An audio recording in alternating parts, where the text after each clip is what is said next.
Man Nurmatova Karamatul Masovna, shifokor akusher-ginekolog, kategoriya oliy, staj 50 yildan ziyod.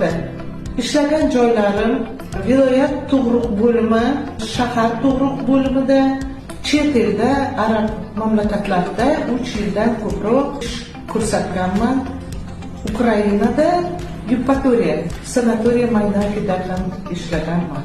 Hozirgi vaqtda Dildora klinikasida bachadon bo'yi pirroziya kasalliklari, poliplari, kandilomalari, endoservitsit, mioma, bepushtlik va eng muhim bo'lgan rak oldi kasalliklarini erta bosqichlarda aniqlash va davolash usullarini qo'llayman.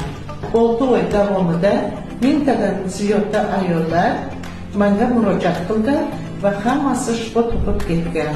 Doim sizlar uchun xizmat qiluvchi shifokor Karamatul Masovna.